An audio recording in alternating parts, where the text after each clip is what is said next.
मंगलम गौतम प्रभो मंगलम सुभद्रम ध्यान नमोस्तु मंगलम अज्ञानतिमिरान्धस्य ज्ञानाञ्जनशलाकया चक्षुरुन्मिलितं येन तस्मै श्रीगुरवे नमः। सत्तेषु मैत्री गुणेषु प्रमोदं क्लिष्टेषु जीवेषु कृपापरत्वं माजसलोभं विपरीतवेदो सदा महात्मा विदधातु देव सदा महात्मा विदधातु देव। अहिंसा के प्रदूत त्रैकाल दृष्टा भव्य जीवों के तारणहार शासनेश प्रभु श्रमण भगवान महावीर स्वामी के चरणों में कोटि कोटि वंदन। दीन दुखियों के मसीहा करुणा के सागर परम पूज्य गुरुदेव श्रमण सूर्य मर्दन केसरी श्री श्रीमद जी महाराज साहब के चरणों में कोटि कोटि वंदन। पाठ पर विराजमान परम श्रद्धेय परम विदुषी मधुर व्याख्यान सरल मना पूज्य गुरुनी जी महाराज साहब के चरणों में कोटि कोटि वंदन।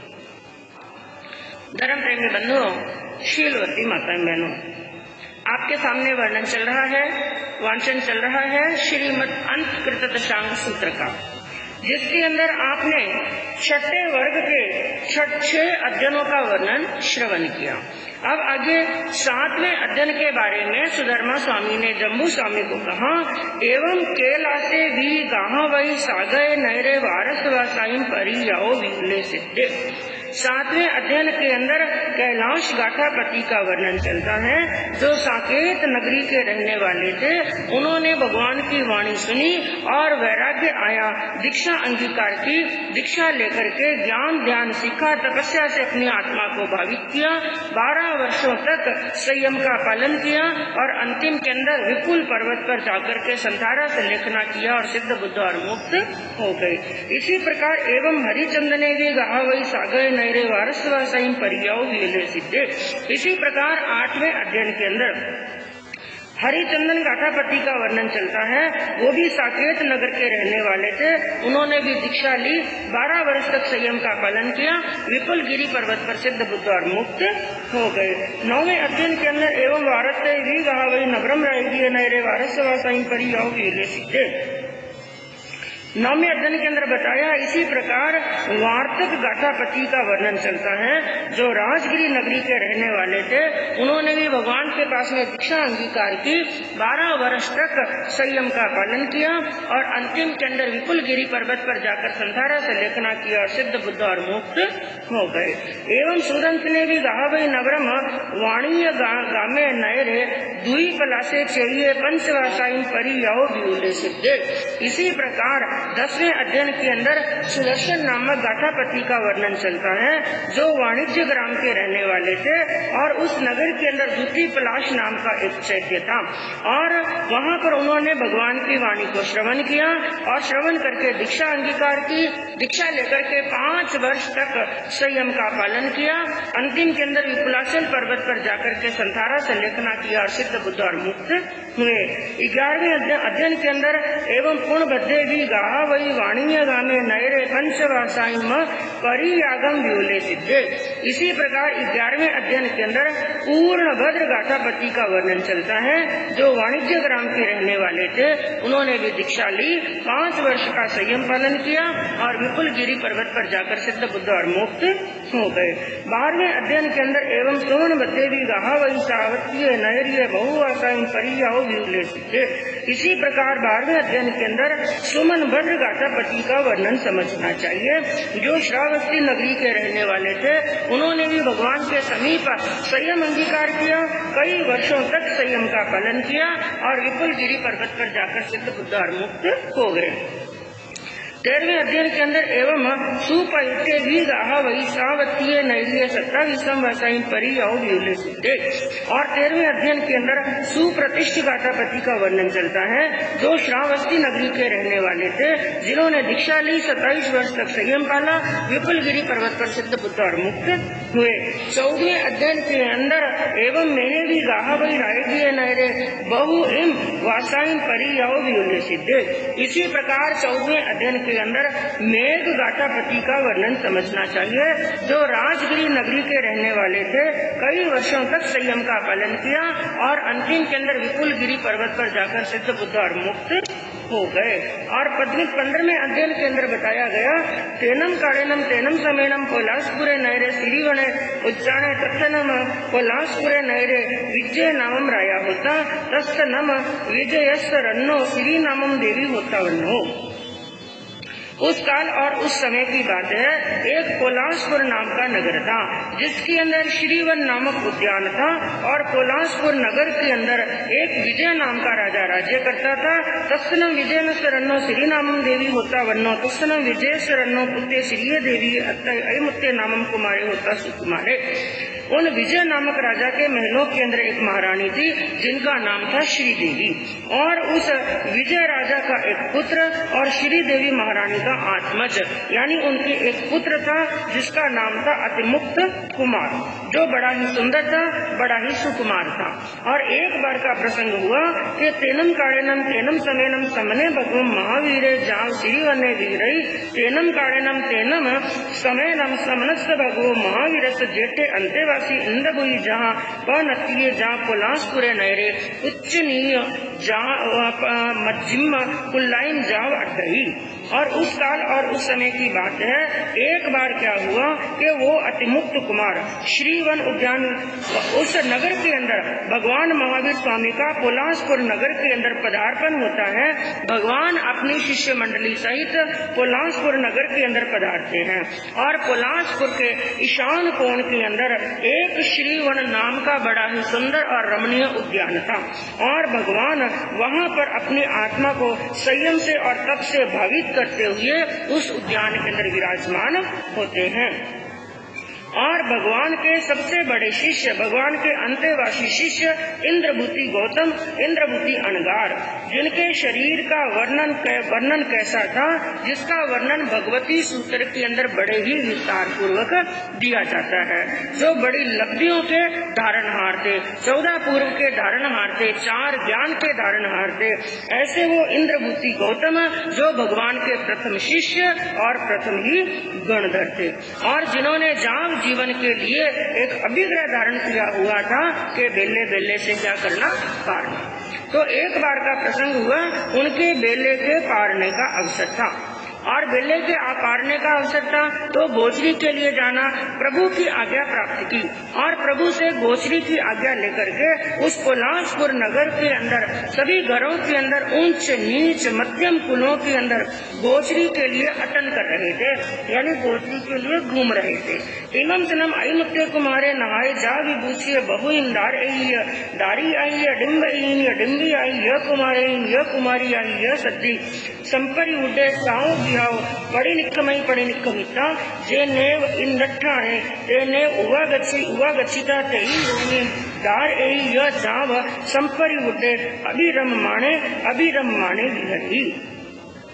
इधर गौतम स्वामी जो गोचरी के लिए अटन कर रहे थे और इधर क्या हुआ, जो अतिमुक्त कुमार था उसने स्नान किया और विभूषित हुआ, सुंदर वस्त्र आभूषणों को धारण किया और बहुत सारे बच्चों के साथ में, बच्चियों के साथ में, बालक और बालिकाओं के साथ में, यानी अपने दोस्त और मित्रों के साथ में, कुमार और कुमारियों के साथ में वो घिरा हुआ, यानी सबके साथ में एक टोली बना करके जहाँ पर खेलने का स्थान था, बच्चों के खेलने का स्थान जिसको नाम दिया गया इंद्र स्थान, ऐसे इंद्र स्थान के ऊपर जहाँ पर खेलने की जगह थी, सभी बच्चों को साथ में लेकर के वो इंद्र स्थान के ऊपर पहुँचता है। वहाँ पर सभी बच्चे हंस हंस करके वहाँ पर खेल रहे थे और बड़ी मस्ती कर रहे थे। और उसी समय तैनम भगवम गोयमे कोलासपुरे नहरे उच्चनीय जाव अड्डमाए इंद्र ठाणस अदूर सामंतेनम वी वये तैनम अयमुत्ते कुमारे भगवम गोयमम अदूर सामंतेनम वीय वयमाणम पास सहिजेने भैवम गोयमे तेने युवा गच्छिता भगवम गोयमम एवं वयासी के नम बनते तुब्बे किम व अड्डह। और इधर जो गौतम स्वामी कोलासपुर नगर के अंदर ऊंच नीच घरों के अंदर भिक्षा के लिए घूम रहे थे, अटन कर रहे थे, और वो उधर से ही निकले जहाँ पर बच्चों की क्रीड़ा भूमि थी। खेलने का स्थान था, इंद्र स्थान था। उस खेलने के स्थान से ना ज्यादा दूर और ना ही ज्यादा निकट, यानी जहाँ से आराम से देखा जा सके, इतनी दूरी पर गौतम स्वामी घरों के अंदर अटन कर रहे थे। और इधर क्या हुआ कि जो अतिमुक्त कुमार था वहाँ पर बच्चों के साथ में खेल रहा था, लेकिन खेलते खेलते ही यकायक उसकी दृष्टि किस पर पड़ती है? गौतम स्वामी के ऊपर। गौतम स्वामी के ऊपर दृष्टि पड़ी और वो जैसे अपने खेल को भूल गए, अपने खेल को ऊपर भूल गए और गौतम स्वामी की तरफ आकर्षित हुए। और ऐसा आकर्षण हुआ गौतम स्वामी की तरफ उस नन्हे से बालक को कि अपनी खेल और क्रीड़ा और मस्ती को भूल गए। जो मस्ती, जो खेल, जो क्रीड़ा बच्चों को अति प्रिय होती है, उस खेल के पीछे बच्चे सब कुछ भूल जाते हैं। लेकिन उस छोटे से बालक को गौतम स्वामी का ऐसा आकर्षण हुआ कि वो किसको भूल गया? खेल को भूल गया, क्रीड़ा को भूल गया और अपने उस खेल को छोड़ दिया। खेल को छोड़कर बच्चों को वहीं पर छोड़ करके गौतम स्वामी के पास में आया और वहाँ पर आकर के गौतम स्वामी से प्रश्न करने लगा और कहने लगा, हे भगवान, आप कौन हैं और आप किस लिए यहाँ पर घूम रहे? क्योंकि अतिमुक्त कुमार ने खेल खेलते हुए जब खेल को छोड़ा और गौतम स्वामी की तरफ ध्यान से देखने लगा तो उसने क्या देखा कि ये एक घर में प्रवेश करते हैं और कुछ देर उस घर के अंदर रुकते हैं और फिर घर से क्या निकलते हैं बाहर, फिर दूसरे घर में जाते हैं और दूसरे घर में थोड़ी देर रुकते हैं, फिर घर से क्या निकलते हैं बाहर। क्या कारण है? ये इनके हाथ के अंदर क्या है और ये घरों के अंदर क्या करने के लिए जा रहे हैं? इनका वेश भी अलग है और इनकी क्रिया भी क्या है? अलग। तो कई प्रकार के प्रश्न अतिमुक्त कुमार के मन के अंदर आए, इसलिए वो दौड़ करके उनके पास में आता है और सबसे पहला प्रश्न करता है, आप कौन हैं और इस प्रकार घर घर के अंदर क्यों घूम रहे हैं? तैनम भगवम गोय में अयमुत्ते कुमारे एवं बयासी। जब उस नन्हे से बालक के मधुर मधुर शब्द सुने और उनके प्रश्न सुने तो उनके प्रश्नों का उत्तर देते हुए गौतम स्वामी ने कहा, अम्मे नम देवानु पिया समना निगंता इरिया समियाई जाव अम्बयारी उच्चनीय जाव अड्डमाणो तैनम अयमुत्ते कुमारे भगवम गोयमम एवं बयासी। तब गौतम स्वामी ने कहा, हे देवानुप्रिय, हम निर्ग्रंथ हैं, यानी हम श्रमण हैं, हम मुनि हैं और इरिया समिति आदि से युक्त ब्रह्मचर्य का क्या करते हैं?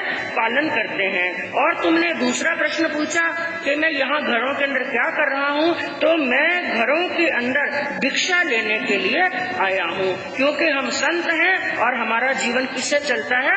भिक्षा के द्वारा, गोची के द्वारा। तो मैं भिक्षा लेने के लिए कभी इस घर के अंदर जाता हूँ, कभी उस घर के अंदर। जो आहार बना हुआ है उस आहार में तो प्रासुक आहार हम क्या करते हैं?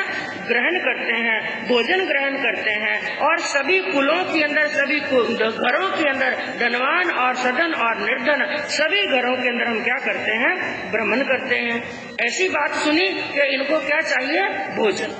लेकिन बंधुओं, उस बालक ने जब गौतम स्वामी को देखा, गौतम स्वामी के प्रति ऐसा आकर्षण हुआ कि उस आकर्षण को और गौतम स्वामी को वो 1 मिनट 1 सेकंड के लिए भी छोड़ने के लिए तैयार नहीं। और उसने क्या जाना, इनको घूमना पड़ रहा है घर घर के अंदर, और किस चीज के लिए?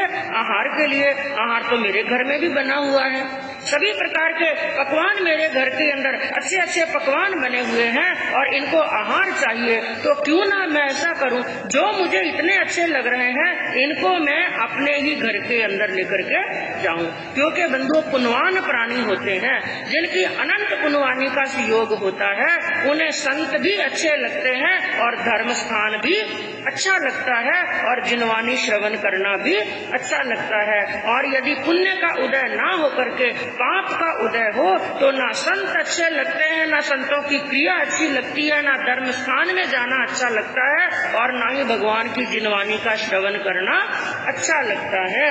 तो अतिमुक्त कुमार ने तैनमयी मुक्ते कुमारे भगवम गोयमम एवं बयासी, वो बड़े मधुर शब्दों के अंदर, मीठे मीठे स्वरों के अंदर गौतम स्वामी को अतिमुक्त कुमार ने क्या कहा कि हे भगवान, एहनम बनते तुब्बे जानम अहम तुब्बम भिक्खम दावे दवा वेमिति कटु भगवम गोयमम अंगुलाय गेन्ने गेन्निता जेने वसय गिए तेने उवग गए।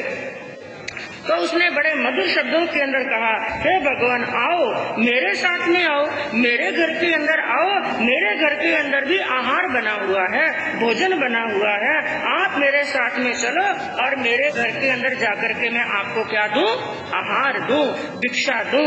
ऐसी बात कही तो गौतम स्वामी ने उस बालक की भावना को जाना, उसकी सरल भावना है, सरल हृदय से बच्चा भावना भा रहा है, तो गौतम स्वामी उसके साथ में क्या हो जाते हैं, रवाना। लेकिन बालक ने क्या सोचा, ये तो बड़े हैं और मैं क्या हूँ, छोटा। कह तो दिया और कहीं वापिस चले गए तो मेरे घर में जाने वाले नहीं, इसलिए उस बच्चे ने क्या किया, गौतम स्वामी की अंगुली को पकड़ लिया। क्योंकि अतिमुक्त कुमार की उम्र बहुत कम थी। कई जगह पर तो वर्णन पढ़ने को मिलता है उनकी उम्र 9 साल की थी, लेकिन आचार्य अभय देव सूरी के अनुसार उनकी उम्र मात्र 6 वर्ष की थी। यानी कुल मिलाकर के कुछ भी हो, बहुत ही बाल अवस्था थी, बहुत छोटी अवस्था थी। और बच्चे ऐसी अवस्था के अंदर जब किसी के साथ में जाते हैं तो क्या पकड़ लेते हैं, उंगली पकड़ लेते हैं। तो उस बालक ने गौतम स्वामी की उंगली पकड़ी और उंगली पकड़ करके अपने घर की तरफ क्या हो गए, रवाना। तयनम सा श्री देवी भगवम गोयमम यजमानम पासी पासिता हट तुट आसना अबुट अबुटिता जेने भगवम गोय में तेने हुआ गया भगवम गोयमम तिकुतु अयनम पयनम वंदे नम सी वंदिता नमम सिता व्यू लेनम असन पान कायमम कायमम पड़ी लाभई जाव पड़ी विसर्जई तयनम से अय मुक्ते कुमारे भगवम गोयमम एवं बयासी। अब अतिमुक्त कुमार गौतम स्वामी को अपने घर की तरफ, महलों की तरफ लेकर के आ रहे हैं और इधर जहाँ पर उनकी माता श्री देवी का कक्ष था, जो अपने आसन पर बैठी थी, उसने क्या देखा, आज तो बड़ा ही अद्भुत दृश्य है, बड़ा ही अद्भुत नजारा है। मेरे घर के अंदर मुनिराज प्रवेश कर रहे हैं और उंगली किसने पकड़ रखी है, मेरे बच्चे ने मुनिराज की उंगली पकड़ रखी है। माँ को बड़ी प्रसन्नता हुई, माँ को बड़ा हर्ष हुआ। वो अपने आसन से उठती है, सामने आई 5-7 कदम, दक्षिणा प्रदक्षिणा दी, वंदन और नमस्कार किया। जहाँ पर रसोई घर था, रसोई घर में लेकर के गई। जो प्रासुक आहार, सूस्ता आहार, असनम पानम खाद्यम और स्वाद्यम, चारों प्रकार का जो सूस्ता आहार था गौतम स्वामी के पात्र के अंदर बहराया। और आहार बहराने के बाद में मुनि को विदा किया, गौतम स्वामी को विदा किया। लेकिन जब गौतम स्वामी घर से बाहर निकलते हैं, उनके पीछे पीछे कौन आ जाते हैं, अतिमुक्त कुमार उनके पीछे पीछे। उनको बिल्कुल भी अच्छा नहीं लग रहा था कि ये मुझे छोड़ करके जाएं, क्योंकि बच्चों को जो इंसान प्रिय लगता है वो उनको छोड़ने वाले, तो उनको लगा ये मुझे छोड़ करके चले जाएंगे। तो साथ में वो बाहर आया और बाहर आकर के उसने फिर एक प्रश्न किया, कहीं न मनते तुब्बे परिवत्सई, हे भगवान आप मुझे ये बताओ, आप रहते कहाँ हैं, आपका घर कहाँ पर है, आपका निवास कहाँ पर है। ये प्रश्न सुना तैनम भगवम गोय में अयम उत्तम कुमारम एवं बयासी। बच्चे का इस प्रकार का प्रश्न सुन करके गौतम स्वामी ने अतिमुक्त कुमार को उत्तर दिया, एवं कलु देवानुप्रिया मम धम्मा यरिया धम्मो वयसे भगवम महावीर आई करे जाव संपाव्यू कामे इहे वो पोलस पुरस्स भैया सिरिवन्ने उज्जाने आहा पड़ी रूम उग्रम उग्रनिता संजमेनम तवसा अपानम भावे माने दियरई तत्सनम अम्मे परिवसामु। उन्होंने उस बालक को उत्तर दिया, हे देवानुप्रिय, मेरे जो धर्माचार्य हैं, मेरे जो धर्मोपदेशक हैं, जिनका नाम भगवान महावीर स्वामी है, जो धर्म तीर्थ की आदि करने वाले, 4 तीर्थ की स्थापना करने वाले, जो निर्वाण यानी मोक्ष को चाहने वाले हैं, मोक्ष के अभिलाषी हैं, वो मेरे प्रभु, मेरे धर्मोपदेशक इसी कोलासपुर नगर के अंदर जो श्रीवन नाम का उद्यान है, वहाँ पर जो साधु के निवास करने योग्य, रहने योग्य स्थान है, उस स्थान के ऊपर रहते हुए अपनी आत्मा को संयम और तप से आत्मा को भावित कर रहे हैं। बस उन्हीं के चरणों के अंदर रहने का मेरा स्थान है। उसी को मेरा चाहे घर समझ लो, चाहे निवास समझ लो, यानी अपने धर्मोपदेशक भगवान के चरणों के अंदर मैं रहता हूँ। ऐसी बात जब अतिमुक्त कुमार ने सुनी, उसके मन के अंदर एक और विचार आया, ये गौतम स्वामी मुझे इतने अच्छे लग रहे हैं और इनके गुरु कैसे होंगे, जिनको ये भगवान कह रहे हैं, अपने आचार्य कह रहे हैं, अपना समस्त सब कुछ मान रहे हैं। जब ये मुझे इतने अच्छे लग रहे हैं तो उनके दर्शन करना और कितना आनंददायक होगा। इसलिए उस बालक ने फिर एक और प्रश्न कर लिया, शयनम से अयमुत्रे कुमारे भगवम गोयमम एवं वयासी गच्छामिनम मनते अहम तुभ्यम सद्यम समनम भगवम महावीरम पाए वंदे। तब उन्होंने फिर एक प्रश्न किया कि हे भगवान, क्या मैं भी आपके साथ में चल करके आपके भगवान महावीर स्वामी के चरणों की वंदना कर सकता हूँ, उनकी उपासना कर सकता हूँ? गौतम स्वामी ने कहा, हाँ सोम देवानुप्रिय, हे देवानुप्रिय, जैसा तुम्हारी आत्मा को सुख उपजे वैसा कार्य करो। तो अब वो उनके साथ साथ में रवाना हो जाते हैं। तैनम से अयमुत्ते कुमारे भगवया गोयमम सत्यम जने समने भगवम महावीरे तेने उवा गच्छिता नम भगवान महावीरम तिक्कुतु आयनम पायनम वंदे जा पशुआ सहित भगवान गोय में देने समने भगवान महावीरे तेने उवा गए जाओ पड़ी दंसिता संजमैनम तपसा अप्पानम भावे माने भी गई। तब अतिमुक्त कुमार भी गौतम स्वामी के साथ साथ में चल पड़ा और जहाँ पर भगवान महावीर स्वामी थे वहाँ पर पहुँचे। वहाँ पर पहुँच करके भगवान को 3 बार वंदना की, दक्षिणा प्रदक्षिणा की, उनकी परिउपासना की। और गौतम स्वामी भी जो बेले के पारने के अंदर दीक्षा लेकर के आए थे, गोचरी लेकर के आए थे, वो गोचरी भगवान को बताई और भगवान की आज्ञा लेकर के संभाव पूर्वक उस आहार को ग्रहण किया। और तैनम से समने भगवान महावीर अयमुत्तस्त कुमार तीसरे यह धम्म कहा, तैनम से अयमुत्ते कुमारे समनस्त भगवो महावीरस अंत्य धम्मम सोचा निसम हटे दम नवरम देवानुप्रिया अम्मा पीरम आपुत्सामी तैनम अहम देवानुप्रियानम अंत्य जाव पवयामी अह सोम देवानुप्रिया माँ परिबंध करे। तब अतिमुक्त कुमार को और अन्य परिषद जो वहाँ पर बैठी थी सभी को भगवान ने धर्मोपदेश दिया और भगवान की वाणी उन्होंने पहली बार अतिमुक्त कुमार ने सुनी, लेकिन हलुकर्मी आत्मा थी। भगवान की वाणी से उनका मन संतुष्ट हुआ, हर्षित हुआ, वो प्रतिबोध को प्राप्त हो गए, वैराग्य आया।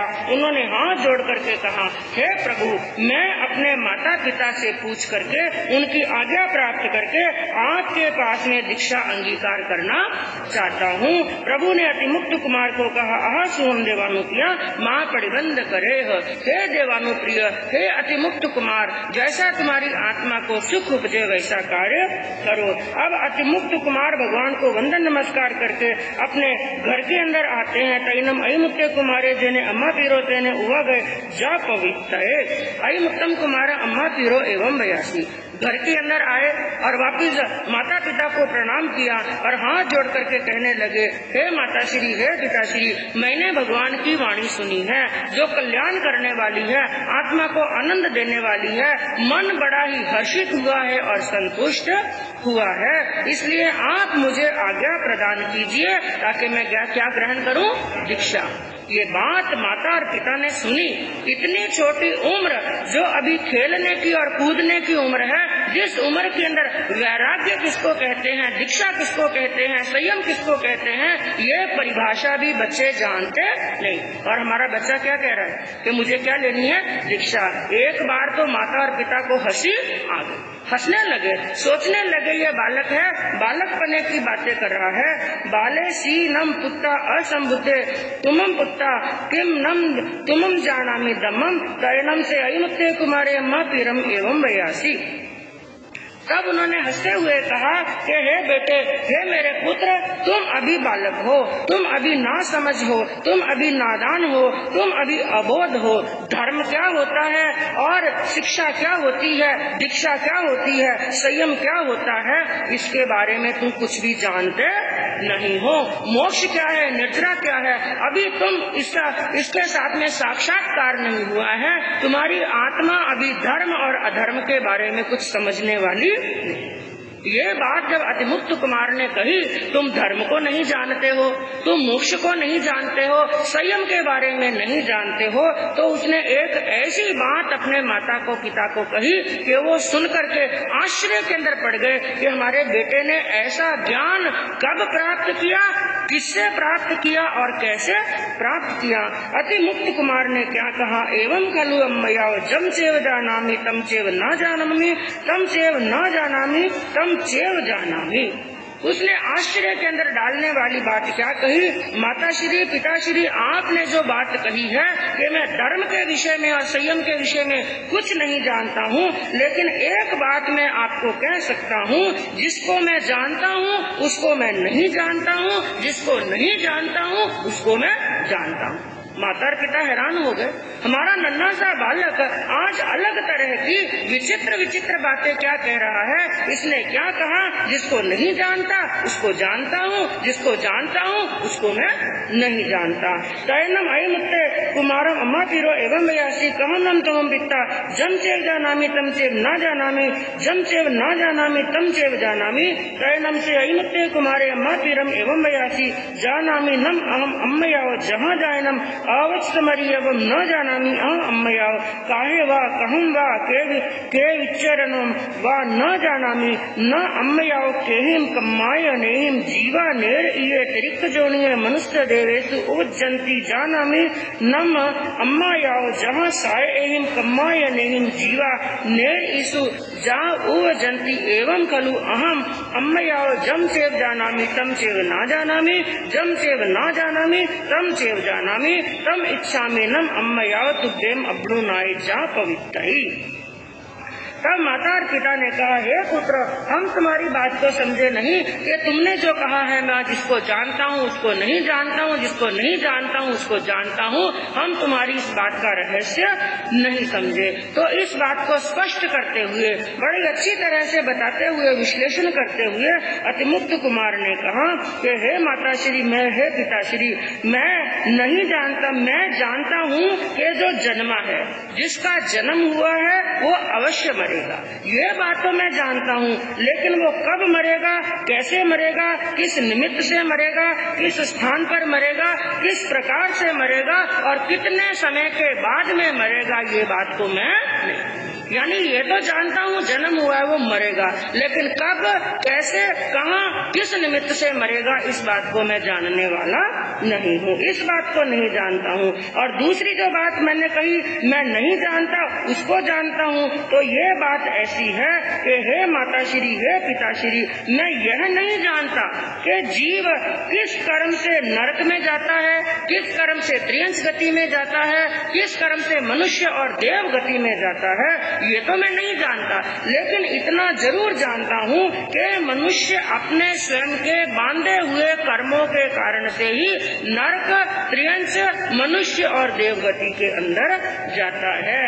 अपने उन खेल करने वाले बच्चे जो क्रीड़ा के अंदर मस्त रहता था, ऐसे बच्चे को आज एक अद्भुत तरह के प्रश्न उत्तर करते हुए, ऐसी बातें, आश्चर्यजनक बातें करते हुए देखा तो माता पिता भी हैरान हो गए।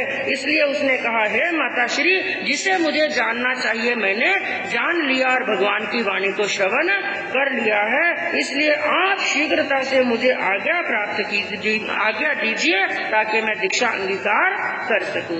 तो माता और पिता ने तरह तरह की बातों से, अनुकूल और प्रतिकूल बातों से अपने बच्चे को समझाने का प्रयास किया। तैनम अयमुत्तम कुमारम अम्मा पीरो जाने नो संचय इति बहुम आगु बढ़ाई पन्न बढ़ाई तम इच्छा हो जाया एक दिवस मवी राशिरिम पासित है। जब माता पिता अनुकूल और प्रतिकूल बातों से समझा करके थक गए और देखा हमारा बच्चा मानने वाला नहीं है, तो माता पिता ने उनको क्या दे दी, आज्ञा। ठीक है पुत्र, जैसी तुम्हारी इच्छा है तुम ये कार्य करो और दीक्षा लो, लेकिन एक बात, तुम्हारे दीक्षा लेने से पहले हमारे मन की एक इच्छा है, उस इच्छा को क्या करो, पूरा। और हमारी इच्छा क्या है, क्योंकि तुम दीक्षा ले लोगे और हमारे मन की भावना है हम तुम्हें एक दिन के लिए ही सही लेकिन राजा बना हुआ देखना चाहते हैं, तुम्हारी राजश्री देखना चाहते हैं। माता पिता की ये इच्छा सुनी तो अतिमुक्त कुमार मौन रह जाते हैं, मौन स्वीकृति समझ करके। तैनम अयमुत्ते कुमारे अम्मा हो पीयू वैन मणुवत्ता नाम तुसी निये संचित्तई अभिसेयो जहाँ महाबलस्य निक्रमणम जाव समाई मायाई एकार संगम अहिजय अहिजिता बहुम वासाई सामान्य परियागम गुणरायण संवत्सरम तवोकमम जाव्युले सिद्धे। उसके बाद में कहा कि उसने मौन स्वीकृति दे दी और मौन स्वीकृति समझ करके उन्होंने माता पिता ने उनके राज्याभिषेक की तैयारी की। जैसा भगवती सूत्र के अंदर महाबल कुमार के अभिषेक का वर्णन आता है राज्याभिषेक का, वैसे उनका भी राज्याभिषेक हुआ और राज्याभिषेक होने के बाद में फिर माता और पिता ने पूछा, बोलो पुत्र हम तुम्हें क्या दें। उन्होंने एक ही बात कही कि माताश्री पिताश्री मुझे क्या दे दो, आज्ञा, दीक्षा लेने की आज्ञा दो। तो उनकी दीक्षा की आज्ञा हुई और बड़े ठाट और पाठ के साथ में कहते हैं अतिमुक्त कुमार की दीक्षा हो जाती है। और दीक्षा अंगीकार करने के बाद में उन्होंने भगवान की वाणी के अंदर अपनी आत्मा को मन वचन काया के योगों से लगा दिया और कई प्रकार की तपस्याओं से अपनी आत्मा को भावित करते हुए विचरने लगे। और उनके जीवन का एक बड़ा ही सुंदर प्रसंग आता है, क्योंकि अभी आपने सुना कि उनकी उम्र लगभग अभय देव सूरी, आचार्य अभय देव सूरी के अनुसार तो कितने वर्ष की थी, 6 वर्ष की, 6 वर्ष की ही थी। लेकिन शास्त्रों के अंदर एक दीक्षा का विधान बताया गया है, उसके अंदर दीक्षा लेने की कम से कम आयुष कितनी होनी चाहिए, 9 साल की। उस हिसाब से कई आचार्यों का मत है कि अतिमुक्त कुमार की उम्र 9 साल की थी और अभय देव सूरी के अनुसार कितने साल की थी, 6 साल की। कुल मिलाकर के चाहे 6 साल की हो चाहे 9 साल की हो, वो बालक क्या था, अबोध। चाहे दीक्षा हो गई लेकिन उसके अंदर बचपना था और ना समझ, न वो एक अबोध बालक था, नादान बालक था। और बच्चा तो आखिर क्या होता है, बच्चा ही होता है। उनके जीवन का एक बार प्रसंग आता है जो भगवती सूत्र के शतक 5 और उद्देशक 4 के अंदर इसका वर्णन चलता है कि उस काल और उस समय के अंदर श्रमण भगवान महावीर स्वामी जब एक स्थान के ऊपर एक नगरी के अंदर विराजमान थे और समय हुआ बरसात का, बरसात का खूब समय हुआ और पूरा दिन वहाँ पर बरसात पड़ी और जगह जगह पर पानी भर गए। और बड़े संतों को 5वीं समिति के लिए जाना था, जंगल जाना था और बरसात बंद होने का इंतजार कर रहे थे और इंतजार कर रहे थे। बरसात थोड़ी बंद हुई और भगवान की आज्ञा लेकर के जंगल के अंदर जाने के लिए सभी मुनि रवाना होते हैं। और आपने देखा छोटे बच्चों का स्वभाव होता है, जब पिताजी को घर से बाहर जाना हो बच्चे को पहले ही पता चल जाता है पिताजी क्या जाने वाले हैं, बाहर। अभी तो घर के अंदर आप लोग तैयार हो रहे हैं और बच्चा पहले जाकर कहाँ पर खड़ा हो जाता है, हाँ चाबी पकड़ लेता है और गाड़ी पर खड़ा हो जाता है, कहीं मुझे छोड़ करके ना चले जाए। अब उन अतिमुक्त मुनि को कोई बाल्य भूमिका के लिए नहीं जाना, 5वीं समिति की कोई शंका नहीं, लेकिन मेरे बड़े गुरु भाई बाहर जा रहे हैं इसलिए साथ में जाने के लिए क्या हो गए, रवाना। मुझे भी जंगल जाना है, 5वीं समिति के लिए जाना है। तो उनके भाई मुनियों ने कहा ठीक है, वो सब चले गए और जंगल के अंदर गए और यथा स्थान देख करके सब अपने अपने स्थान पर बैठ गए। लेकिन अतिमुक्त मुनि को तो जंगल के लिए नहीं जाना था, इसलिए वो बाहर ही एक स्थान पर बैठे। और उन्होंने क्या देखा, क्योंकि बरसात का मौसम था, जगह जगह पर पानी भरा हुआ था और ऊंचे स्थानों से नीचे स्थान पर क्या आ रहा था, पानी। और बाहर बैठे बैठे उन्होंने क्या देखा, एक ऊंचे स्थान से नीचे पानी क्या आ रहा है, बह रहा है। और बच्चों का स्वभाव होता है जब पानी को देखते हैं तो उनको मस्ती सूझती है, पानी में खेलना अच्छा लगता है। तो उन्होंने क्या किया, उस आते हुए बहते हुए पानी को रोकने के लिए मिट्टी की क्या बना दी, मिट्टी की एक पाल बांध दी और पानी वहाँ पर इकट्ठा हुआ और पानी ऊपर से लगातार आ रहा था, इसलिए पानी गोल गोल घूम रहा। पानी को गोल गोल घूमते हुए देखा तो एक खेल और ध्यान में आ गया। उनके हाथ के अंदर जो छोटी छोटी पात्रियां पकड़ी हुई थी, एक पात्रा लिया और पानी के अंदर छोड़ दिया।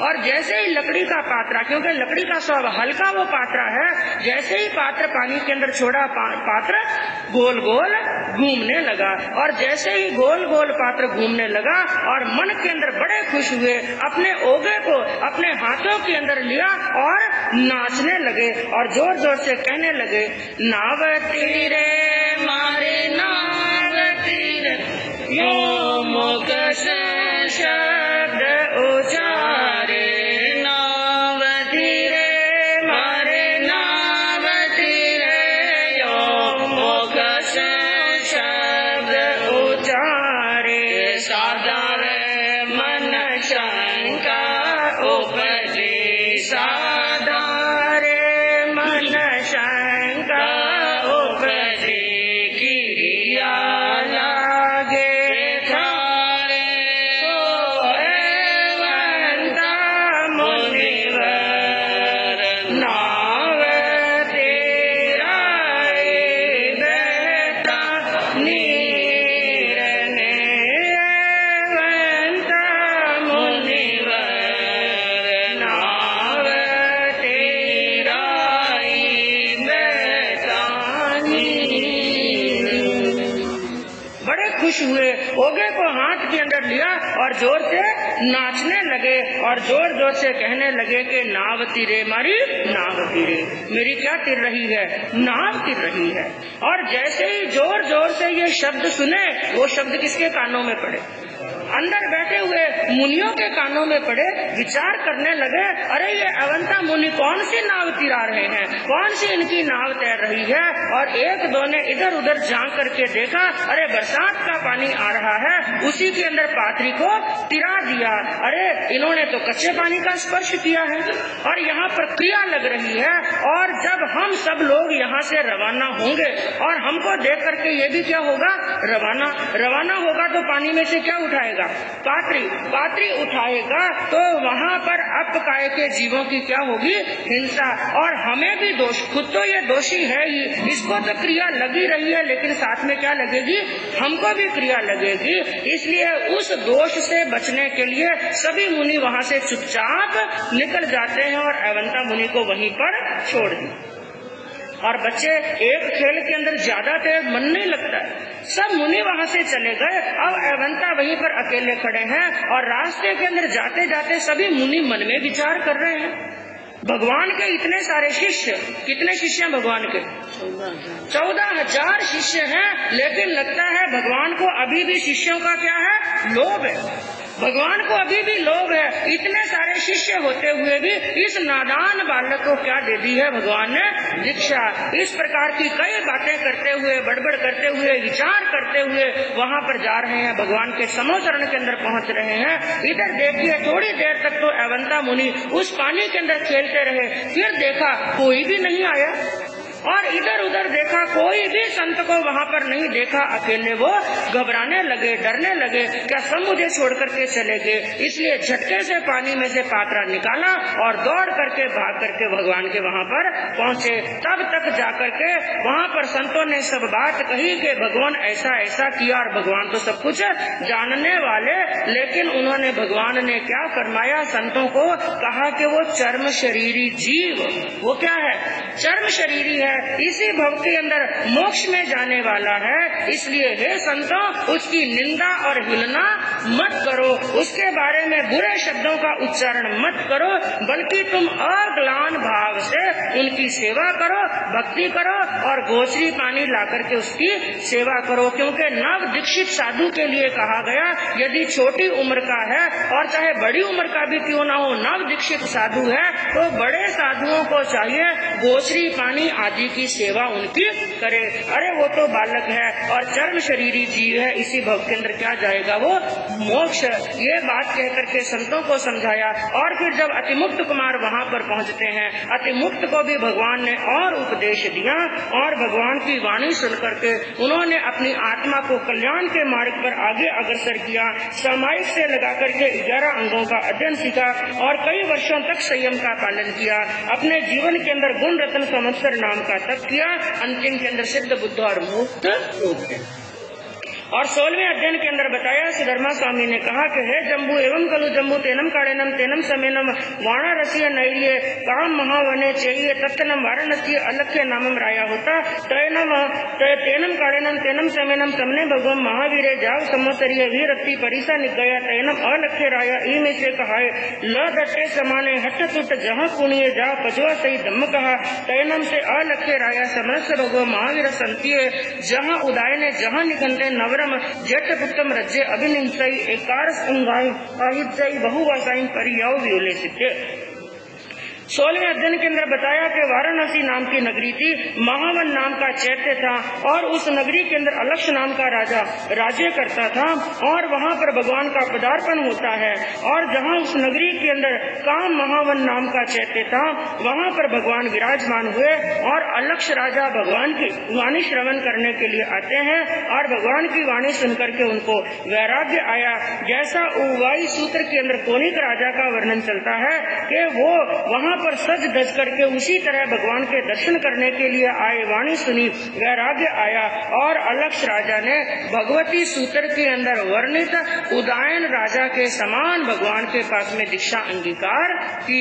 अंतर केवल इतना है कि उदायन राजा ने अपने भांजे को राज्य का भार सौंप करके दीक्षा ली और यहाँ पर अलक्ष राजा ने अपने बड़े पुत्र ज्येष्ठ पुत्र को राज्य का भार सौंपा और दीक्षा अंगीकार की।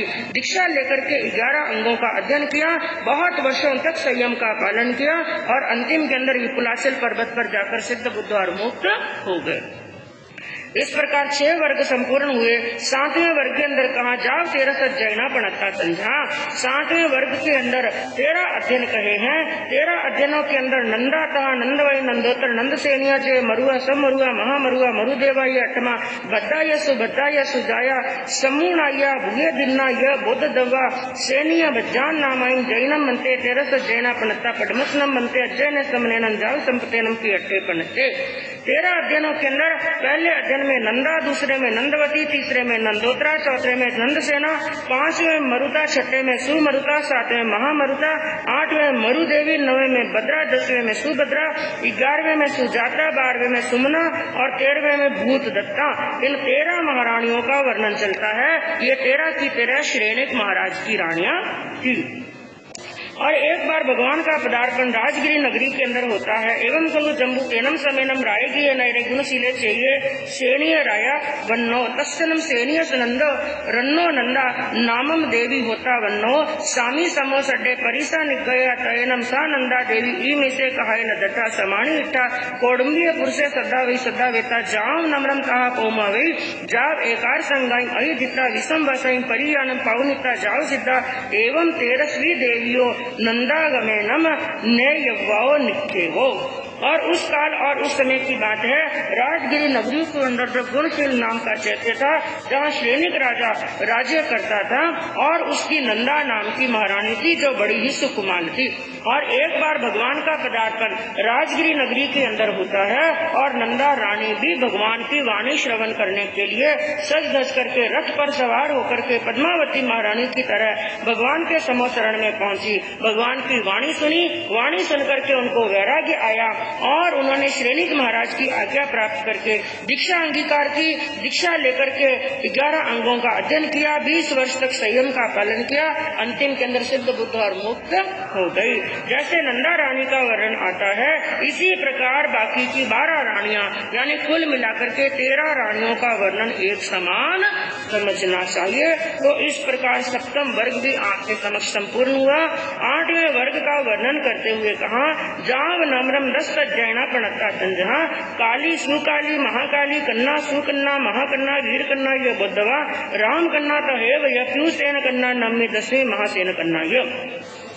सुधर्मा स्वामी ने कहा कि हे जम्बू, श्रमण भगवान महावीर स्वामी ने 8वें वर्ग के 10 अध्ययन कहे हैं और इन 10 अध्ययनों के अंदर पहले अध्ययन में काली, दूसरे में सुकाली, तीसरे में महाकाली, चौथे में कृष्णा, 5वें में सुकृष्णा, 6ठे में महाकृष्णा, 7वें में वीर कृष्णा, 8वें में राम कृष्णा, 9वें में प्रियसेन कृष्णा और 10वें में महासेन कृष्णा। इन 10 रानियों का वर्णन चलता है। ये 10 की श्रेणिक महाराज की रानियां थी। और जम्बू स्वामी ने वापिस प्रश्न किया, है प्रभु, पहले अध्ययन के अंदर किसका वर्णन चलता है? जिसमें कहा काली नाम की महारानी का वर्णन चलता है। एवं खलु जम्बू तेनम कालेनम तेनम तमेनम चंपा नामम नैरी होता कोण बद्दे उजाने चाहिए कोणीय राया और तत्नम चंपाए नैरिये सेनीय शरणो बच्चा कोणीय शरणो चिल माया काली नामम देवी होता वन्नो जहाँ नंदा जाव समाई माहिम एकार संगाई अहिची बहुन चौथ जब अपणम भावे माने। और उसके बाद में सुधर्मा स्वामी ने कहा कि हे जम्बू, उस काल और उस समय की बात है, एक चंपा नाम की नगरी थी और जिसके ईशान कोण के अंदर पूर्ण भद्र नाम का चैत्य था, जहाँ पर कोणिक नाम का राजा राज्य करता था। यानी जो जितनी भी रानियां हैं श्रेणिक महाराज की रानियां थी। और यहाँ पर बंधुओं एक विशेष बात यहाँ पर चिंतन और मंथन करने योग्य है। यहाँ पर राजा का नाम क्या आया? कोणिक, और नगरी का नाम क्या आया? चंपा। जबकि कोणिक किसका बेटा था? श्रेणिक महाराज का। और श्रेणिक महाराज के बारे में इतने अध्ययनों के अंदर आपने वर्णन श्रवण किया। जहाँ पर भी श्रेणिक महाराज का नाम आता है वहाँ पर हमेशा कौन सी नगरी का नाम आता है? राजगिरी। तो श्रेणी का बेटा होते हुए भी कोणी का वर्णन आया वहाँ पर चंपा नाम की नगरी। क्या श्रेणिक ने कोई दूसरा राज्य कोणी को दिया? इसके पीछे एक बड़ी ही एक गंभीर और महत्वपूर्ण एक मार्मिक घटना आती है कि श्रेणी का जीवन इस चंपा नगरी के साथ में कैसे जुड़ा, जिसको संक्षिप्त के अंदर बताते हैं। जिसके अंदर बताया गया जो श्रेणिक महाराज के महलों के अंदर कई रानियां थी, जिनके अंदर एक महारानी का वर्णन आता है जिनका नाम था चेलना महल। तो जब चेलना महलों के अंदर आई, उसके पहले तक श्रेणिक महाराज जैन धर्म को नहीं मानते थे। चेलना ने धीरे धीरे इनको, वैसे तो अनाथि मुनि के द्वारा जब अनाथि मुनि का संसर्ग होता है, उनकी वाणी सुनते हैं, तब वो उनको संकित की क्या होती है? प्राप्ति, श्रेणिक महाराज को। लेकिन जैन धर्म से धीरे धीरे जोड़ने वाली कौन थी? चेलना, जो 12 व्रतधारी एक श्राविका थी। और एक बार का प्रसंग हुआ कि चेलना महारानी गर्भवती हुई और गर्भ के 1, 2, 3 महीने व्यतीत हुए और महारानी के मन के अंदर एक इच्छा उत्पन्न हुई। और जब गर्भवती स्त्री के मन में के अंदर कोई इच्छा उत्पन्न होती है, उसको क्या कहते हैं? दोहद। तो एक दोहद उत्पन्न हुआ, लेकिन वो दोहद कोई सामान्य नहीं था, बड़ा एक अलग तरह का एक विचित्र इच्छा उत्पन्न हुई। और क्या इच्छा हुई कि मैं अपने पति के कलेजे का क्या खाऊं? मां। 12 व्रतधारी श्राविका, और जिनका बखान प्रभु महावीर ने अपनी वाणी के अंदर कहा। और भगवान ने फरमाया, चेड़ा महाराजा के 7 पुत्रियां। चेलना के पिता का नाम क्या था? चेड़ा। चेड़ा राजा के 7 पुत्रियां और 7 की 7 रत्नों की खान। ऐसी रत्नों की खान जिनकी प्रशंसा भगवान ने की। 12 व्रतधारी श्राविका, उसके मन के अंदर क्या इच्छा हुई कि किसके कलेजे का मांस खाऊं? पति के। क्योंकि ये इच्छा चेलना महारानी के मन की नहीं थी, बल्कि किसके मन की थी? गर्भ के अंदर जो जीव था, उस जीव की ये इच्छा थी। और ऐसी इच्छा अपने पति के सामने कैसे रखे? तो मनी मन चिंतित रहने लगी और अंदर ही अंदर वो चिंता उनको सताने लगी और यह स्थिति हो गई। वो उदास रहने लगी, बड़ी ही उदास रहने लगी। ना ढंग से भोजन करती है, ना स्नान करती है, और बड़ा शरीर दुबला और पतला हो गया। और एक गर्भवती स्त्री इतनी उदास रहे, ये अच्छा नहीं। श्रेणिक महाराज ने कई बार उनके उदास रहने का कारण पूछा, लेकिन चेलना ने नहीं बताया। और उनको चिंतित देख करके श्रेणिक महाराज भी चिंतित हुए। और एक दिन उन्होंने मन के अंदर विचार किया कि आज तो इसका पक्का रिजल्ट निकालना ही।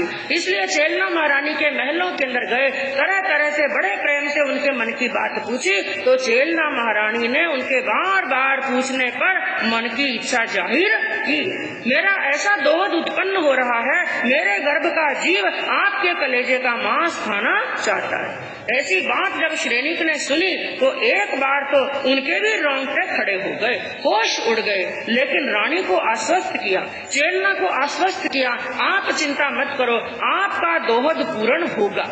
उनको तो आश्वस्त कर दिया, लेकिन खुद क्या हो गए? चिंतित, क्योंकि कलेजे का मांस देने का मतलब क्या हुआ? प्राणों से रहित होना, मर जाना, प्राणों से रहित होना। इसलिए वो चिंतित अपनी राजसभा के अंदर अकेले ही बैठे थे और उस समय उनका बड़ा बुद्धिशाली, बड़ा प्रज्ञावान, विनयवान पुत्र अभय कुमार जी राजा के पास में जाते हैं और अपने पिता को चिंतित देखा तो चिंता का कारण पूछा तो उन्होंने कहा, तुम्हारी माता के मन के अंदर इस तरह का दोहद उत्पन्न हुआ है।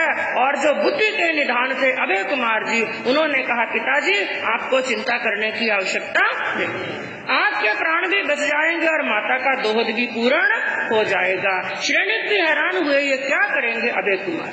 और एक बार का प्रसंग हुआ, उन अभय कुमार जी ने श्रेणिक महाराज को ले जाकर के एक अंधेरी कोठरी के अंदर सुला दिया और फिर गए माता चेलना के पास में और बड़े विनय के साथ में कहा, चलिए माता, आपका दोहद पूर्ण होने का अवसर आ गया।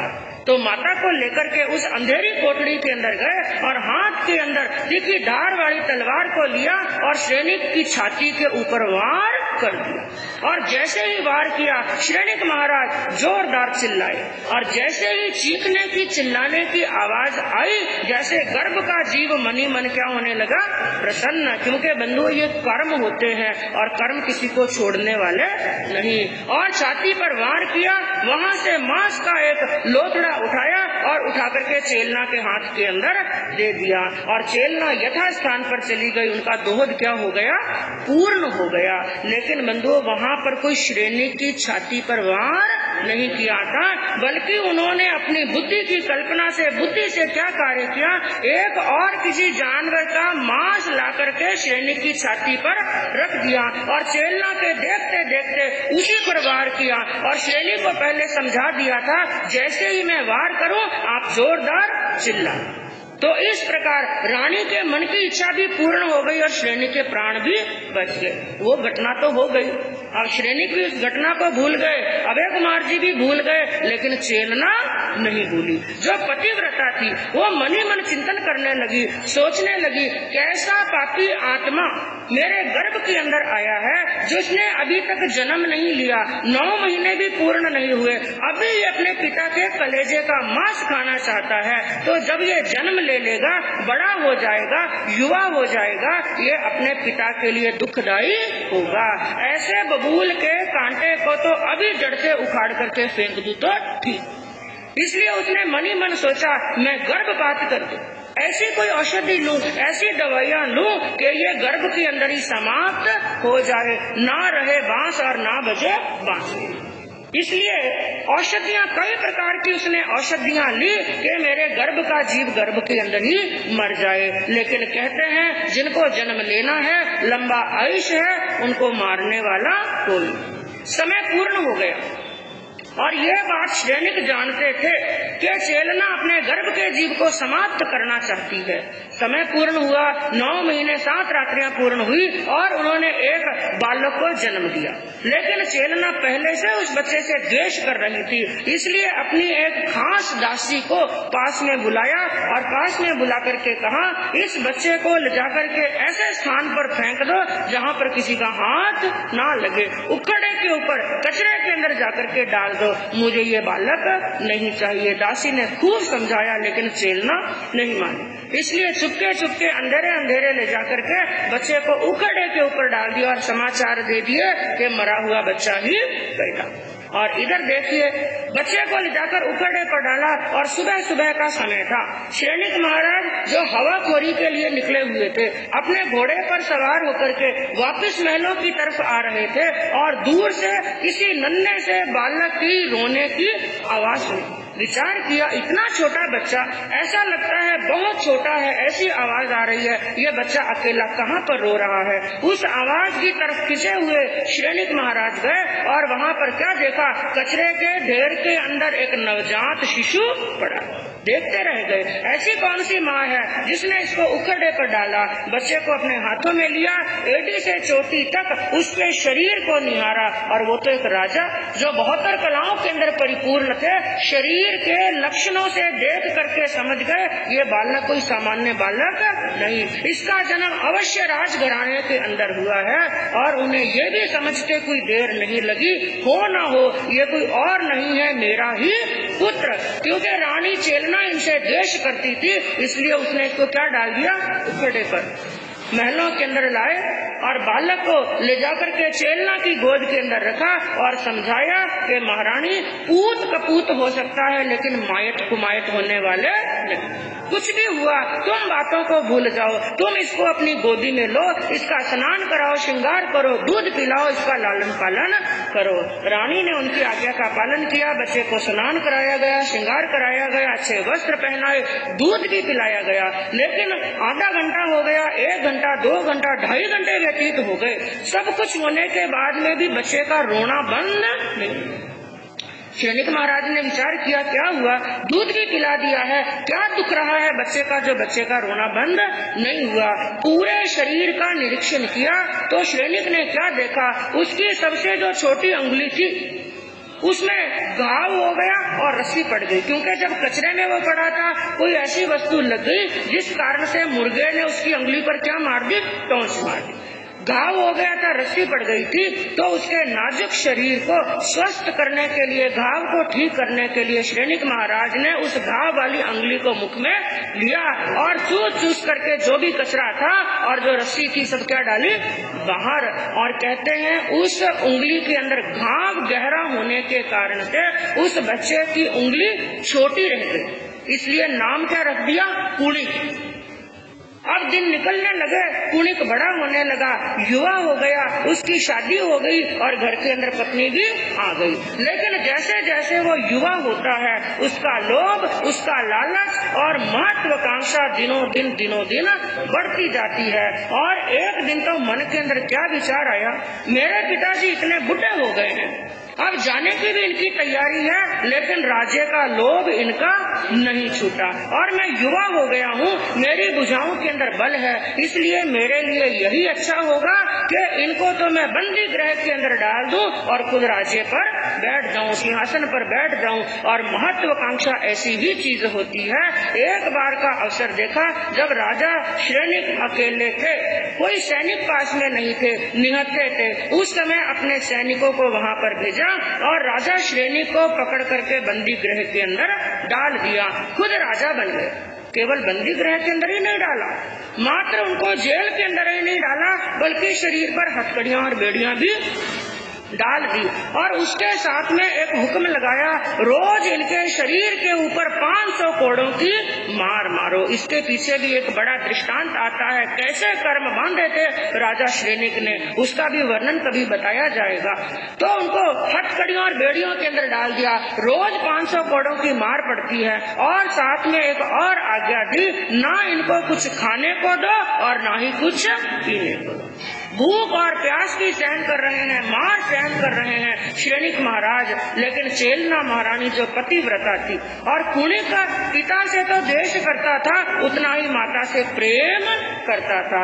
एक बार चेलना ने कहा, क्योंकि अब कुणिक राजा बन चुका था, उनके सामने एक बात रखी कि और तो तुम सैनिक के पास में किसी को जाने नहीं देना चाहते हो, लेकिन मैं उनकी पत्नी हूँ और उनका मुख देखे बिना मैं भोजन ग्रहण करूँ ये मेरे से होने वाला नहीं, इसलिए मैं उनको रोज मिलना चाहती हूँ। तो उसने कहा, माता आपके लिए द्वार खुले हैं। तो रोज कहते हैं चेलना महारानी सैनिक महाराज से मिलने के लिए जाती, लेकिन जब जाती स्नान करके और हाथों हाथ शरीर पर गीली साड़ी पहनती थी और रवाना होते वक्त अपने बालों का जूड़ा बनाती और जूड़े के अंदर रोटी बांध लेती, छिपा लेती थी, कुणिक को पता ना चले। और श्रेणी के पास में जाती, जूड़ा खोल करके रोटियां उनको खिलाती, भोजन कराती और गीली साड़ी को निचोड़ करके श्रेणी को क्या खिलाती थी, पानी। ऐसी स्थिति हुई श्रेणी की। और एक बार का प्रसंग हुआ, ऐसे ही दिन निकल रहे थे, रोज मार पड़ रही है, भूख प्यास को भी सहन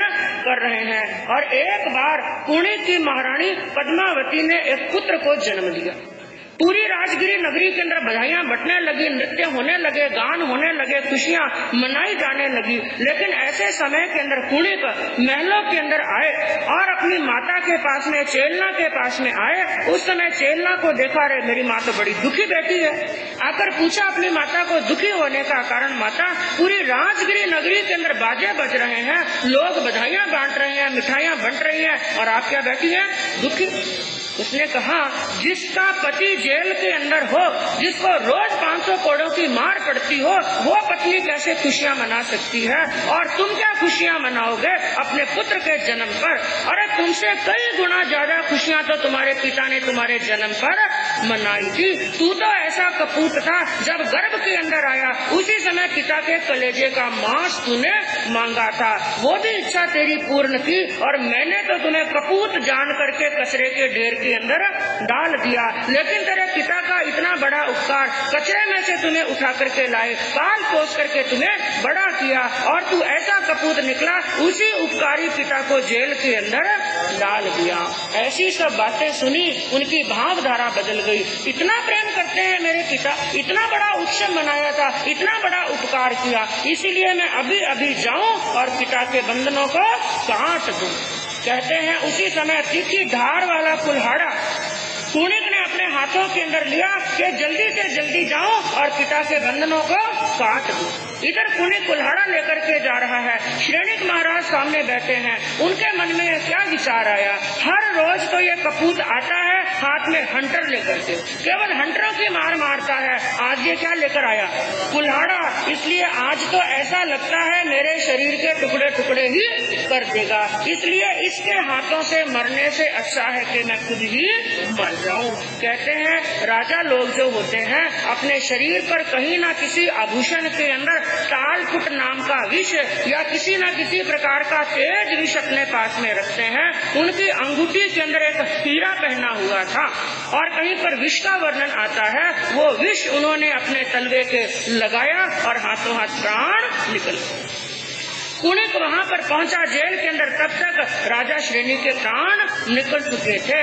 अब ये घटना होने के बाद में अब जब भी कुणिक महल के अंदर जाता है, राजसभा के अंदर जाता है, पिता के भवनों के अंदर जाता है, जगह जगह पर जाता है, तो उसे याद किसकी आती है, बार बार श्रेणिक महाराज की, पिता की याद आती है। अब वो उदास रहने लगे, राजकाज भी बराबर होता नहीं। और एक बार एक नैमितिज्ञ, एक विद्वान उनकी सभा के अंदर आए और उनसे उन्होंने प्रश्न पूछा, मेरा राजकाज के अंदर मन नहीं लगता, पिता की बहुत याद आती है। उन्होंने कहा, राजन, यदि राजगिरी नगरी के अंदर रहोगे तो आपसे राजकाज का काम होने वाला नहीं, इसलिए आप एक ऐसा कार्य करो, राजगिरी नगरी को छोड़ दो, राजगिरी नगरी को छोड़ दो, चलते जाओ और चलते चलते जहाँ पर आपको एक साथ में 5 चंपा के वृक्ष एक साथ में मिले, वहीं पर छड़ी रोक देना और अपना राज्य बसा देना। तो उस विद्वान के कहे अनुसार कुणिक ने राजगिरी नगरी छोड़ दी और ऐसे स्थान पर पहुँचे जहाँ पर एक साथ में चंपा के 5 वृक्ष ने दिखाई दिए और वहीं पर जाकर के नगरी बसाई और नगरी का नाम रखा चंपा नगरी। तो चंपा नगरी का यहाँ पर वर्णन आता है, लेकिन चंपा नगरी के अंदर भी काली आदि रानियों को जो वैराग आया, उसके पीछे भी एक मार्मिक घटना आती है बंधुओं। उसके बाद में कौन सी घटना बनती है और किस कारण से रानियों को वैराग आता है, इसका वर्णन कल श्रवण करने से पता चलेगा। इसी भावना के साथ में शांति। आज मैं त्रिवेदी पाठी का कौशल